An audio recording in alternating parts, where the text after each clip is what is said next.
Ертеректе бір қайырымсыз бай кіре тартып базарлап келуге шаһарға аттаныпты.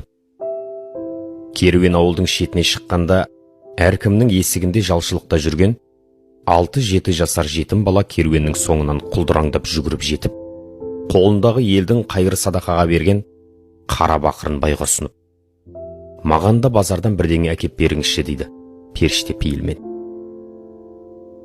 Тот басқан тиынға ештеңеде түспейтін білетін бай, баланы жақтырмаса да, тұлдыр жетімге не деп жауап қайтарар екен деп айналасында анталап тұрған көп көзден жасқанып, уәде етеді де, қара бақырды қалтасына салып алады. Ай жүріп шаһарға жетеді. Бір керуен түйені толтыру үшін ұзақ базарлайды. Қажетті нәрселерін алып, көңілі жайланып, базардан шығып келе жатқан бай, қалтасынан шақшасын іздегенде, қолына баяғы жетім баланың қара бақыры ілінеді. Қасындағы қызметшілердің көзінше уәде еткен соң, амалсыз аялдайды. Базардың шетінде майда-шүйде сатып отырған бақалшылардың айналасын торуылдап жүрген жүні үрпиген бала мысықты көреді де, «Мына мақұлықтың қожайыны қайсың?» деп сұрайды. Бұл осы жердегі адамдардың қалған құтқан тамақтармен күнелтіп жүрген иесіз мысық қой. Қажет болса ал, тегін береміз дейді әлгілер. Онда мұны мен тегін алмаймын, сатып аламын деп, жорта мырзалық қылып, қара бақырды саудагерлердің қолдарына ұстатады. Бақалшылар өздері құтыла алмай жүрген мысықтың пұл болғанына қуанып қалады. Күн жүреді, түн жүреді, бірақ ауылдың қарасы көрінбейді.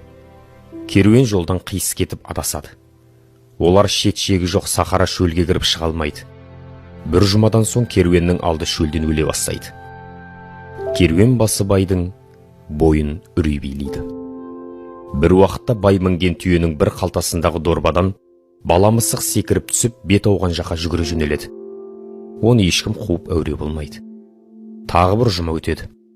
Керуен әбден қалжырап, шөл қысқан құрбандардың саны арта түседі. Түске таяу шығыстан 5-6 аттылы кісі келеді.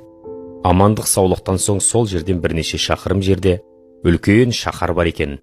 Ол шаһарда тышқан көбейіп, содан оба індеті шығып, тұрғындарының қырылып жатқанынан және қазір қаладан ешкімді шығармайтынын, ешкімді кіргізбейтінін хабардар етеді. Осыдан бір жұма бұрын қаламызда бір кішкентай мақұлық пайда болды. Ол келгелі тышқан азайып, індеттің беті қайтты. Халық оны Алланың бізге жіберген көмегі деп қабылдады.